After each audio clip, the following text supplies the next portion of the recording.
ವಿಜಯನಗರದ ಕೊಟ್ಟೂರಲ್ಲಿ ಆದಂತಹ ತ್ರಿವಳಿ ಕೊಲೆ ಪ್ರಕರಣ, ಮಗನಿಂದಲೇ ತಂದೆ ತಾಯಿ ಸಹೋದರಿಯ ಕೊಲೆ ಪ್ರಕರಣ ಈಗ ಹೇಳಕ್ಕೆ ಸ್ವಲ್ಪ ಬಹಳ ಕಷ್ಟ ಆಗ್ಬಿಡುತ್ತೆ. ಯಾಕೆ ಅಂತಂದ್ರೆ 4 ಅಡಿ ಆಳ ತೆಗೆದು 2 ಅಡಿ ಅಗಲ ತೆಗೆದು ಅದರಲ್ಲಿ ತಂದೆ ತಾಯಿ ಸಹೋದರಿಯನ್ನ ಹೂತು ಹಾಕಿ ಇವನು ಬಂದುಬಿಟ್ಟು ಬೆಂಗಳೂರಿನಲ್ಲಿ ಪೊಲೀಸ್ ಸ್ಟೇಷನಲ್ಲಿ ಕಳೆದೋಗ್ಬಿಟ್ಟಿದ್ದಾರೆ. ಮಿಸ್ಸಿಂಗ್ ಕಂಪ್ಲೇಂಟ್ ಅನ್ನ ಕೊಡ್ತಾನೆ. ಎಂತಹ ಕಟುಕ ಇರಬೇಕು ಈ ಮಗ ಅಂತ ನೋಡ್ಕೊಳ್ಳಿ. ತಂದೆ ತಾಯಿ ಸಹೋದರಿಯನ್ನ ಕೊಂದಿರುವಂತಹ ಹಂತಕ ಅಕ್ಷಯ್ ಕೊಟ್ಟೂರಿನ ಮನೆಯಲ್ಲೇ 3 ಸಮಾಧಿಯನ್ನ ಮಾಡಿದ್ದಾನೆ. ಮನೆಯ ಹಾಲ್ನಲ್ಲಿ ಹೂತು ಹಾಕಿದ್ದ ಈ ಆರೋಪಿ 4 ಅಡಿ ಆಳ 2 ಅಡಿ ಅಗಲದ ಗುಂಡಿಯನ್ನ ತೋಡಿ ಸಮಾಧಿ ಮಾಡಿರ್ತಾನೆ. ಮನೆಯಲ್ಲಿ ಗುಂಡಿ ತೋಡಿರೋ ವಿಡಿಯೋ ಪಬ್ಲಿಕ್ ಟಿವಿಗೂ ಕೂಡ ಲಭ್ಯವಾಗಿದೆ. ಜನವರಿ 26ರಂದು ಕೊಲೆ ಮಾಡಿದ್ದ ಈ ಹಂತಕ.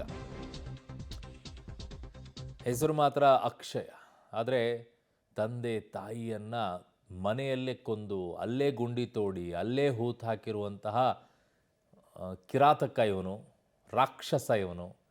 ಹೆತ್ತವರನ್ನು ಈ ರೀತಿಯಲ್ಲೂ ಕೂಡ ಸಾಯಿಸಿ ಅದನ್ನು ಅಲ್ಲೇ ಹೂತು ಹಾಕುವ ಮಟ್ಟಕ್ಕೆ ಹೋಗ್ತಾನೆ ಅಂದರೆ ಯಾಕಾದರೂ ಹೆತ್ತು ಅನಿಸ್ಬಿಡುತ್ತೆ. ಗಂಡು ಹೆತ್ತಂಥವ್ರು ಕೇಳ್ತಾ ಇರ್ತಾರಲ್ಲ, ಗಂಡು ಮಗು ಬೇಕು ಗಂಡು ಮಗು ಬೇಕು ಅಂಥೇಳಿ.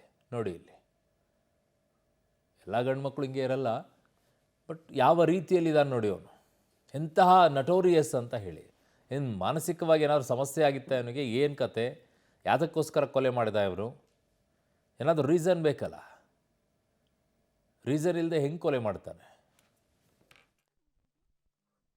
Bengaluru city Mico layout sub division Tilak Nagar police ಸ್ಟೇಷನಲ್ಲಿ ಅಕ್ಷಯ್ ಅನ್ನೋ ವ್ಯಕ್ತಿ, around 24 years, resident of Kottur town. ಇವರು ಅವ್ರ ತಂದೆಯಾದ ಭೀಮರಾಜ್, ತಾಯಿ ಜಯಲಕ್ಷ್ಮಿ ಮತ್ತು ತಂಗಿ ಅಮೃತ, ಇವ್ರು 3 ಜನ ಜಯದೇವ ಹಾಸ್ಪಿಟ್ಲಿಗೆ ಚೆಕಪ್ ಹೋದಾಗಿಂದ ಕಾಣೆಯಾಗಿದ್ದಾರೆ ಅಂತ ಒಂದು ಮಿಸ್ಸಿಂಗ್ ಕಂಪ್ಲೇಂಟ್ ಕೊಡೋಕ್ಕೆ ತಿಲಕ್ ನಗರ್ ಪೊಲೀಸ್ ಸ್ಟೇಷನ್ಗೆ ಹೋಗಿ ಕೊಡ್ತಾರೆ. ಅದ್ರ ಬೇಸಿಸ್ ಮೇಲೆ ತಿಲಕ್ ನಗರ್ ಪೊಲೀಸ್ ಸ್ಟೇಷನಲ್ಲಿ ಕ್ರೈಮ್ ನಂಬರ್ 35/26 ಒಂದು ಮಿಸ್ಸಿಂಗ್ ಕಂಪ್ಲೇಂಟ್ ರಿಜಿಸ್ಟರ್ ಆಗುತ್ತೆ.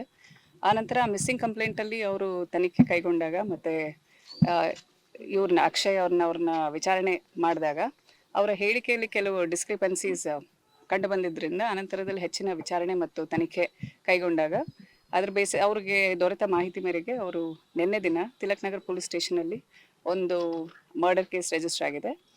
ಆ ಮರ್ಡರ್ ಕೇಸ್ ತನಿಖೆಯಲ್ಲಿ ಈ ದಿನ ತಿಲಕ್ ನಗರ್ ಇನ್ಸ್ಪೆಕ್ಟ್ರು ಮತ್ತು ಅವ್ರ ತಂಡ ಬಂದು ಇಲ್ಲಿ ಸ್ಥಳ ಮಹಾಜರು ಮಾಡಿದ್ದಾರೆ. ಕೊಟ್ಟೂರು ಟೌನಲ್ಲಿ ಸ್ಥಳ ಮಹಾಜರು ಮಾಡಿ ಅನಂತರದಲ್ಲಿ ಅವರು ಲೋಕಲ್ ಅಸಿಸ್ಟೆನ್ಸ್ ಕೇಳಿದ್ರು, ಅದೆಲ್ಲ ನಾವು ಕೊಟ್ಟಿದ್ದೀವಿ. ಮತ್ತು AC ಅವರ ಸಮ್ಮುಖದಲ್ಲಿ ಅವರು ಎಕ್ಸಿಮಿಷನ್ ಪ್ರೋಸೆಸ್ ಮಾಡಿ ಸದ್ಯ ಇವಾಗ ಪೋಸ್ಟ್ ಮಾರ್ಟಮ್ ಕೈಗೊಂಡಿದ್ದಾರೆ. ಆ ನಂತರದಲ್ಲಿ ಅವರು ತನಿಖೆನ ಮುಂದುವರಿಸ್ತಾರೆ.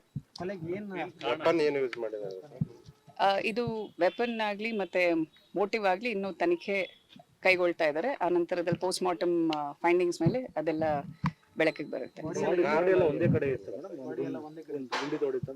ಹೌದು ಹೌದು, ಒಂದೇ ಕಡೆಯಿಂದ ಅವರು ಎಕ್ಸಿಮಿಷನ್ ಪ್ರೋಸೆಸ್ ಮಾಡಿ ಅದನ್ನ ಪ್ರೊಸೀಜರ್ ಪ್ರಕಾರ ಅದನ್ನ ಪೋಸ್ಟ್ ಮಾರ್ಟಮ್ಗೆ ಹ್ಯಾಂಡ್ ಓವರ್.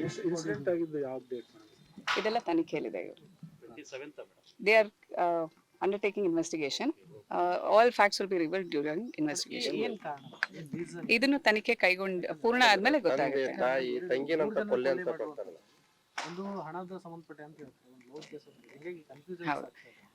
ಈ ಪ್ರಕರಣದ ತನಿಖೆ ಇವಾಗ PI ತಿಲಕ್ ನಗರ್ ಅವರು ಮಾಡ್ತಾ ಇದ್ದಾರೆ. ಸೊ ಅವರು ತನಿಖೆ ಕೈಗೊಂಡು ಪೂರ್ಣ ಮಾಡಿದ್ಮೇಲೆ ಇದರದ್ದು ಫ್ಯಾಕ್ಟ್ಸ್ ಗೊತ್ತಾಗುತ್ತೆ.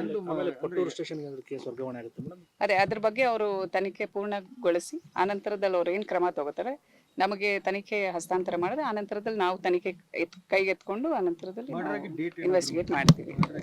ಅದಿನ್ನು ಈಗಲೇ ಹೇಳಕ್ ಬರಲ್ಲ. It is under investigation.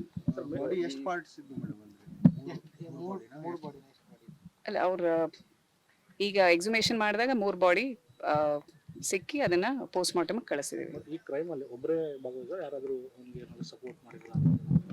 ಈಗ FIR ಅಲ್ಲಿ 2 ಹೆಸರಿದೆ. ಅದು ಅವ್ರ ತನಿಖೆಯಲ್ಲಿ ಮುಂದೆ ಫ್ಯಾಕ್ಟ್ಸ್ ಗೊತ್ತಾಗುತ್ತೆ.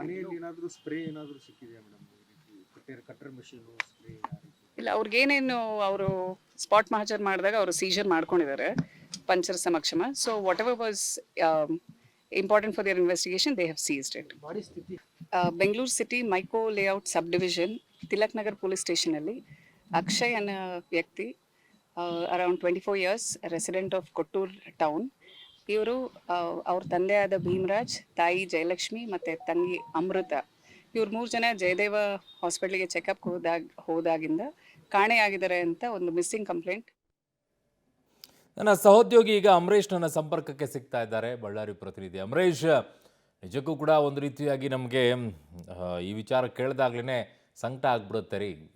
ಹೆತ್ತ ಮಗ ತನ್ನ ತಂದೆ ತಾಯಿಯನ್ನು ಕೊಲೆ ಮಾಡಿ, ಸಹೋದರಿಯನ್ನು ಕೊಲೆ ಮಾಡಿಬಿಟ್ಟು ಮನೆಯಲ್ಲೇ ಹೂತು ಹಾಕಿ ಆರಾಮಾಗಿ ಓಡ್ಕೊಂಡು ಬಂದು ಪೊಲೀಸರ ಮುಂದೆ ಇಲ್ಲ ಮಿಸ್ಸಿಂಗ್ ಕಂಪ್ಲೇಂಟ್ ಕೊಡ್ತಾನೆ ಅಂದರೆ ಇವನು ಏನಕ್ಕೆ ಕಾರಣ? ಇವತ್ತಾದರೂ ಗೊತ್ತಾಗಿದೆಯಾ ಈ ರೀಸನ್ ಏನು ಈ ಕೊಲೆಗೆ ಅಂತ?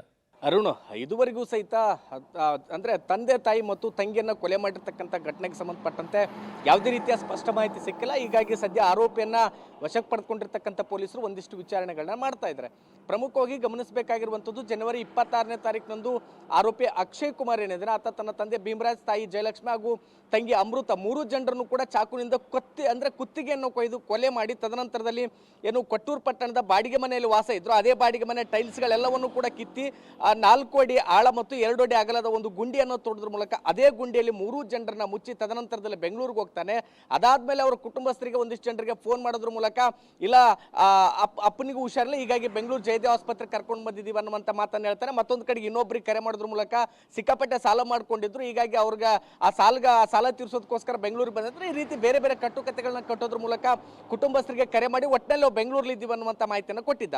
ಅದಾದ್ಮೇಲೆ ತಿರ್ಗಾ ಬೆಂಗಳೂರಿನ ತಿಲಕ್ ನಗರ ಪೊಲೀಸ್ ಸ್ಟೇಷನ್ಗೆ ಹೋದಂತ ಆರೋಪಿ ಅಕ್ಷಯ್ ಕುಮಾರ್ ಅಲ್ಲೇನೆ ತಿಲಕ್ ನಗರ ಪೊಲೀಸ್ ಠಾಣೆಯಲ್ಲಿ ಒಂದು ಮಿಸ್ಸಿಂಗ್ ಕಂಪ್ಲೇಂಟ್ ಅನ್ನು ಕೊಡ್ತಾನೆ. ಅದಾದ್ಮೇಲೆ ಅನುಮಾನಗೊಂಡಂತ ಪೊಲೀಸರು ಅಂದ್ರೆ ಏನು ಅಕ್ಷಯ್ ಕುಮಾರ್ನ ನಡವಳಿಕೆ ಮೇಲೆ ಒಂದಿಷ್ಟು ಅನುಮಾನ ಬರುತ್ತೆ. ಹೀಗಾಗಿ ಆತನನ್ನು ವಿಚಾರಣೆ ಮಾಡಿದಂತ ಸಂದರ್ಭದಲ್ಲಿ ಅಸಲಿ ಸತ್ಯವನ್ನ ಬಾಯ್ಬಿಟ್ಟಿರುವಂತದ್ದು. ಅದಾದ್ಮೇಲೆ ಸ್ವತಃ ನನ್ನ ತಾಯಿ, ತಂದೆ ಮತ್ತು ತಂಗಿಯನ್ನ 3 ಜನರನ್ನು ಕೂಡ ನಾನೇ ಕೊಲೆ ಮಾಡಿ ನಮ್ಮ ಮನೆಯಲ್ಲಿ ಹಾಕಿದ್ದೀನಿ ಅನ್ನುವಂತ ಅಸಲಿ ಸತ್ಯವನ್ನ ಬಾಯ್ಬಿಡ್ತಾನೆ. ಅದಾದ್ಮೇಲೆ ಕೊಟ್ಟೂರು ಪೊಲೀಸರಿಗೂ ಸಹಿತ ಬೆಂಗಳೂರಿನ ತಿಲಕ್ ನಗರ ಪೊಲೀಸರು ಮಾಹಿತಿಯನ್ನು ಕೊಟ್ಟ ನಂತರದಲ್ಲಿ ಆರೋಪಿಯನ್ನ ಕರೆತಂದು ಸ್ಥಳ ಮಾಜರ್ ಮಾಡೋದ್ರ ಮೂಲಕ ಈಗಾಗಲೇ ಮೃತದೇಹಗಳನ್ನು ಕೂಡ ಕೊಟ್ಟೂರಿನ ಆಸ್ಪತ್ರೆಗೆ ರವಾನಿಸುವ ಮೂಲಕ ಅಲ್ಲಿ ಕೂಡ ಒಂದಿಷ್ಟು ಪ್ರೊಸೀಜರ್ಗಳು ಕೂಡ ಮಾಡಲಾಗ್ತದೆ, ಅಂದ್ರೆ ಮರಣೋತ್ತರ ಪರೀಕ್ಷೆಯನ್ನು ಮಾಡಲಾಗ್ತಾ ಇದೆ. ಒಂದು ಇಲ್ಲಿ ಗೊತ್ತಾಗಿರುವಂತದ್ದು ಅರುಣ್, ಎಲ್ಲೋ ಒಂದ್ ಕಡೆಗೆ ಅಂದ್ರೆ ಸದ್ಯಕ್ಕೆ ಪೊಲೀಸ್ ಬಲ್ಲ ಮೂಲಗಳ ಮಾಹಿತಿಯ ಪ್ರಕಾರ ಅವರ ತಂಗಿ ಬೇರೆ ಯಾರೋ ಒಬ್ಬರನ್ನ ಪ್ರೀತಿ ಮಾಡ್ತಾ ಇದ್ರು. ಹೀಗಾಗಿ ಅದು ಆತನಿಗೆ ಒಪ್ಪಿಗೆ ಇರಲಿಲ್ಲ, ಅವ್ರ ತಂದೆ ತಾಯಿಗೆ ಒಪ್ಪಿಗೆ ಇತ್ತು. ಹೀಗಾಗಿ ಒಂದಿಷ್ಟು ಮಾನಸಿಕವಾಗಿ ಕುಗ್ಗಿದ್ದ, ಹೀಗಾಗಿ 3 ಜನರನ್ನು ಕೂಡ ಚಾಕುನಿಂದ ಕೊಲೆ ಮಾಡಿದಾರೆ ಅನ್ನುವಂತ ಮಾಹಿತಿ ಸಿಗ್ತದೆ. ಆದ್ರೆ ಇನ್ನೂ ಕೂಡ ಪೊಲೀಸ್ ಮೂಲ ಅಧಿಕೃತವಾಗಿ ಯಾವುದೇ ಮಾಹಿತಿಗಳು ಲಭ್ಯವಾಗಿಲ್ಲ. ಹೀಗಾಗಿ ಕೇವಲ ಅದು ಒಂದೇ ವಿಚಾರ ಇತ್ತು, ಅದು ನಿಮ್ ಬೇರೆ ಏನಾದ್ರು ಹಣಕಾಸಿನ ವಿಚಾರಗಳತ್ತ ಅಥವಾ ಆತನ ಮಾನಸಿಕ ಸ್ಥಿತಿ ಮಿತಿ ಹೆಂಗಿತ್ತು ಅನ್ನುವಂಥದ್ದನ್ನ ಇನ್ನಷ್ಟೇ ಪೊಲೀಸರ ತನಿಖೆಯಿಂದ ಗೊತ್ತಾಗಬೇಕಾಗಿರುವಂತ. ಆದ್ರೆ ತ್ರಿವಳಿ ಕೊಲೆ ಪ್ರಕರಣ ಅಂದ್ರೆ ತಂದೆ ತಾಯಿ ತಂಗಿಯನ್ನ ಕೊಲೆ ಮಾಡಿದ ಪ್ರಕರಣ ಇಡೀ ವಿಜಯನಗರ ಜಿಲ್ಲೆಯನ್ನ ಬೆಚ್ಚಿ ಬೀಳಿಸಿರುವಂತದ್ದು. ಹೀಗಾಗಿ ಸದ್ಯ ಬಾಡಿಗೆ ಮನೆಯಲ್ಲಿ ವಾಸ ಇದ್ದಂತ ಆ ಒಂದು ಕುಟುಂಬ ಏನಿತ್ತು, ಕೇವಲ 2 ವರ್ಷಗಳ ಹಿಂದಷ್ಟೇ ಕೊಟ್ಟೂರಿಗೆ ಬಂದು ಅಲ್ಲಿ ಬಾಡಿಗೆ ಮನೆಯಲ್ಲಿ ಇದ್ಕೊಂಡು ಜೀವನ ಕಟ್ಕೊಳ್ತಾ ಇದ್ರು. ಹೀಗಾಗಿ ಸದ್ಯಕ್ಕೆ ಅಕ್ಷಯ್ ಕುಮಾರ್ ಇಡೀ ಕುಟುಂಬವನ್ನ ಸರ್ವನಾಶ ಮಾಡಿದ್ರಿಂದಾಗಿ ಕುಟುಂಬಸ್ಥರು ಸಹಿತ ಈಗ ಸಾಕಷ್ಟು ಅವರ ಕುಟುಂಬಸ್ಥರ ಆಕ್ರಂದನ ಕೂಡ ಮುಗಿಲು ಮುಟ್ಟಿರುವಂತದ್ದು. ಆದ್ರೆ ಪೊಲೀಸರ ತನಿಖೆಯಿಂದಷ್ಟೇ ಇಡೀ ಘಟನೆಯ ಅಸಲಿ ಎತ್ತು ಹೊರಗೆ ಬರಬೇಕಿರುವಂತದ್ದು. ಅರುಣ್. ಓಕೆ ಅಮರೇಶ್, ನಿಮ್ಮೆಲ್ಲ ಮಾಹಿತಿಗೆ ಧನ್ಯವಾದಗಳು.